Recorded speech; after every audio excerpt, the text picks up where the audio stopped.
অজু করার সময় অজুর পানি যখন মুখে লাগাবেন একটি দোয়া পড়বেন, আপনার চেহারা নূরের মতো উজ্জ্বল হয়ে যাবে ইনশাআল্লাহ। আপনার চেহারা নূরের মতো উজ্জ্বল হয়ে যাবে, চোখ চেহারা থেকে ব্রণ, মেস্তা, কালো দাগ সহ যাবতীয় সমস্যাগুলো আল্লাহ তাআলা দূর করে দিবেন এবং আপনার রিজিকে বরকত হবে ইনশাআল্লাহ।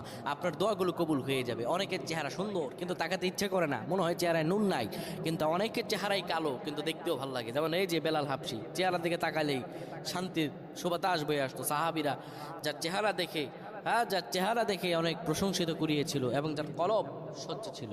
প্রিয় ভাইরা আমার, অজু যখন আপনি করবেন, অজুর পানিতে যখন আপনার চেহারা ভিজাবেন, তখন অজুর পানিতে আপনি এই দোয়াটা 3 বার পরে, দুরূদ শরীফ 3 বার পরে ফু দিবেন।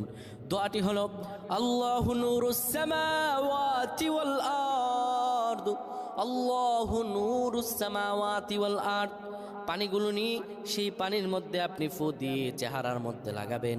আমার আল্লাহ রাব্বুল আলামিন